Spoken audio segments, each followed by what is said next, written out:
Muy buenas, ¿cómo andan? Organizando para empezar y para que mi voz se proyecte y rebote en las paredes de tu habitación. Pero por cierto, comprate parlantes porque todo va a funcionar mejor. Ahí estoy, con un amigo uruguayo, español. Años y años de... ¿Cómo anda vos? ¿Cómo anda vos? ¿Qué te trae por acá? ¿Le pusiste los campeones, che? Mira vos, hay sorpresas que todavía el coordinador guarda.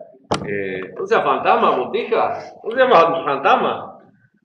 Bueno, con esta especie de salada de Santiago Castellano, salada uruguaya de Santiago Castellano, vamos a intentar hacer devoluciones. No va a ser lo mismo porque no es el Santiago Castellano original. El Santiago Castellano original es el que salió del closet esta semana en Facebook y que todos estamos felicitados. Y ha sido sustraído en esa misma operación que publicó por Facebook y nos dejó esto. Eh, Que, un holograma bueno, uruguayo. es un holograma uruguayo, si lo raspas un poquitito se cae a pedazos, así que vamos a tratar de que dure las 45 minutos que habitualmente duran nuestras devoluciones. Así es. Y nos quedamos pensando de la semana pasada que estuvimos dialogando con la querida Eve Uart y su librito o el libro de Liliana Villanueva, Las clases de Eve Uart. Nuevamente lo ponemos acá, si pueden conseguírselo. Está editado por Blatt Blas y y Ríos. Por favor, colaborar Blatt y Ríos con nosotros próximamente. Y estábamos pensando acerca de esto de los materiales y los lugares de donde uno toma materiales para escribir, para crear, para pensar personajes, es decir, para pensar historias, para escribir poemas, para escribir algo, ¿no? Y relacionado con eso también un tema que hemos tocado tangencialmente en otras oportunidades, la cuestión de la inspiración, que es algo que se ha dicho mucho acerca de la inspiración. Hay lugares comunes con respecto a la inspiración y el talento. Hay lugares comunes en relación a la idea de que no existe la inspiración y solo el trabajo. Y nosotros queremos charlar un poquito acerca de esta cuestión, que es una cuestión importante. Yo conozco la inspiración del trabajo, no sé de qué me estás hablando. Yo sé que vos trabajás muchísimo, muchísimo, en todo sentido. Y además sos un tipo inspirado, no cabe duda. Lo dejo sin palabras. Sí, Estoy como bien ahí. también me dejó sin palabras las 9 horas de sueño que acabo de tener hasta hace 5 minutos. 5 minutos. Son dos influencias Que fuertes. andan ahí, que andan ahí por lo mismo. Entonces, vamos a arrancar con esta cuestión de los materiales de trabajo, ¿no? Ustedes se acuerdan del listado que leímos la semana pasada. Yo Eh, salí a comprar boludeces, ¡Ah! desesperadamente. Fundamental, fundamental. Tenemos varias acá que hemos ido mostrando. Y esta cuestión de los materiales tiene que ver con dos cositas, ¿no? Por un lado, la observación y la imaginación. ¿Sí? Y una tercera, la transformación. Bien, bien, mediante la cual las otras dos se conjugan y se Concretan. exactamente, Eso que nos hace tan bien. qué lindo concretar cosas, ¿no? Sí. Escribir textos, subirlos.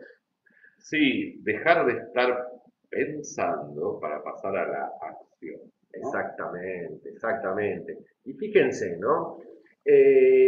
La observación tiene que ver con estar atento a lo que pasa alrededor nuestro, a nuestro entorno. No te entendí. ¿De qué hablas? Fíjense, fíjense, también tiene que ver con estar atento a lo que pasa dentro de uno y que ahí va a funcionar más la cuestión de la imaginación, ¿no? Entonces, experiencias pasadas, situaciones, imágenes. La cuestión de las imágenes es muy importante porque siempre en una imagen que nos llama la atención hay un núcleo de algo, un núcleo de sentido, ¿no? Que puede ser un comienzo de un poema, puede ser un comienzo de un cuento, un comienzo de una novela, de una crónica, ¿no? El género en el que uno explora esa cuestión, esa imagen, esa experiencia, esa situación, ese diálogo que uno escuchó en el colectivo, en el café, hablando con alguien, en una reunión, y que le quedó dando vueltas en la cabeza, dando vueltas en la cabeza. Eso puede ser el germen de un texto. Después uno lo explora, ese material. Una escena, uno puede... Yo, por ejemplo, yo recuerdo una imagen de un caballo muerto quemándose en una hoguera y dos personajes hablando alrededor de ese caballo muerto. Bueno, con esa imagen, muy uruguaya, porque justamente transcurría en un campo en Uruguay, en una chacra, yo escribí un poema, ¿sí? Años después de recordar esa imagen, y también comencé un cuento con el diálogo que transcurría alrededor de ese caballo muerto. Bueno, esa imagen es muy potente, ¿sí? Para mí. Por supuesto fui protagonista, era uno de los dos personajes. Quemaste un caballo muerto. Exactamente. Acabas de quemar uno de los tips y curiosidades del coordinador. Pues bien, ya saben qué coordinador quemó caballo. Así es, incinerado. Fíjense, entonces uno puede explorar un mismo material con géneros y con enfoques distintos. Uno puede escribir un poema y construir un cierto sentido alrededor de esa imagen, y uno puede construir un cuento, puede relatar un cuento y buscar otros sentidos que van a aparecer en la narración. Es que ¿no? acá aparece un concepto semiótico, o aparece Mauro que solo sabe hablar de conceptos semióticos, que es el concepto de ground. Las imágenes potentes o este tipo de, digamos, núcleos son precisamente potentes porque permiten más de un foco, ¿no? O más de un abordaje. Esa multiplicidad de abordajes tiene que ver con que efectivamente, digamos, dependiendo del criterio o la mirada con que uno se enfrenta a ese núcleo narrativo, bueno, hay distintas maneras de interpretarlo y entender cuál es su jugo, digamos, ¿no? En ese sentido, convengamos que la tesis de Piglia, de la que hablábamos la otra vez, mostraba también que las estrategias narrativas eran distintas según los cuentistas frente a la misma anécdota que era de Chekhov. Bueno, estos núcleos hay veces que se imponen por sí mismos, ¿no? Es decir, cae un edificio y bueno, es un espectáculo que se presta a múltiples abordajes estéticos y literarios. Por ahí hay otros núcleos que son más privativos de solo algunas estéticas. ¿Qué quiero decir? Hay de repente algunas consignas que les puede haber pasado, sobre todo cuando la consigna toca algún tema y no tanto la forma, que uno dice, no sé qué hacer con esto porque me saca de los objetos estéticos habituales con los que yo trabajo. Bueno, eso tiene un revés positivo, que es tener muy claro cuáles son los núcleos estéticos a partir de los que uno trabaja y cuáles quedan afuera. Recuerdo una anécdota de un alumno, de dos alumnos en taller, Pablo Andrei y otro señor que se llamó Alejandro, y en un momento Pablo le dice, mira, tengo este cuento, que es un cuento policial. Yo no sé escribir policiales y me llevaría mucho trabajo aprender a escribir policiales, pero te regalo esta anécdota porque sé que a vos te va a servir. Genial. ¿No? Genial. Fíjense cómo, en cierto modo, uno puede no hacerse cargo de todas las cosas interesantes que ve, porque de alguna manera ya tiene construido su aparato artístico, que sabe más o menos qué cosas es capaz de metabolizar y qué cosas, bueno, están muy interesantes, pero por fuera del plan, ¿no? Exacto. Muchas veces las cosas interesantes y fuera del plan también son cosas que consumimos por fuera, ¿sí? Que leemos, que trabajamos y que vuelven transformadas en otra cosa en nuestro abordaje, ¿no? Digo, muchos de ustedes seguramente leen cosas que no tendrían ganas de escribir ni por asomo, o escriben cosas que no leen, ¿no? Exactamente. Bueno, esto también tiene sus variedades y sus búsquedas. Ahora, el tema es que cuando uno se encuentra con un núcleo estético es porque eso tiene jugo para, ¿no?, extraer desde alguna mirada, el foco. ¿no? Como anotó, Fundamental. o lo que llaman los periodistas el framing, ¿no? ¿Qué recorte, qué encuadre hago yo de ese núcleo estético?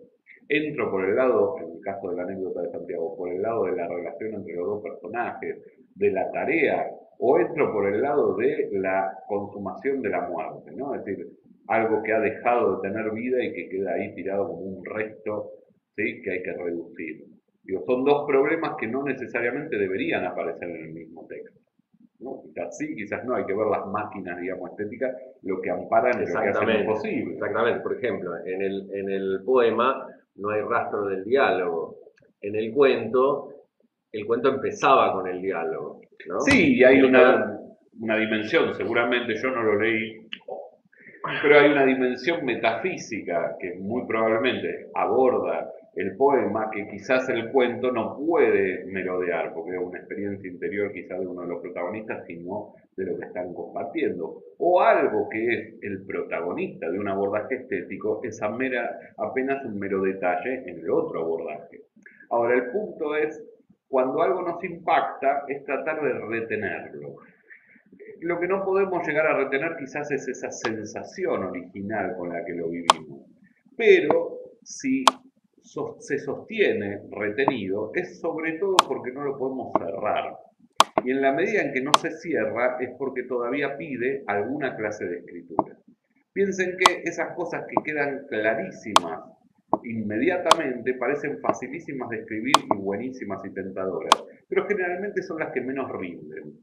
Y rinden menos porque uno las interpreta fácil o porque llega rápidamente a descularlas. Entonces, la escritura no aparece impulsada por ese deseo de comprender. En cambio, cuando la escritura aparece como por ese lado, motivada. motivada por el comprender, el recuerdo permanece molestando, ¿no? Poniéndonos inquietos, y es eso lo que nos lleva muchas veces a volver sobre esa imagen, ¿no? Esto, ¿no? El texto en el que cuenta Cortázar, ¿no? De Bestiario, de los vómitos de conejitos, tardó más de 25 años en escribirse, ¿no? Era una experiencia estudiantil de Cortázar, que termina de elaborarse recién en esos cuentos que son de la obra final de Cortázar, ¿no? Y eso es porque algo de esa experiencia estudiantil quedó, digamos, ¿no? Guardado sin poder cerrarse de ninguna interpretación o abordaje. Fíjense cómo anotamos acá diario, y diario en el sentido diario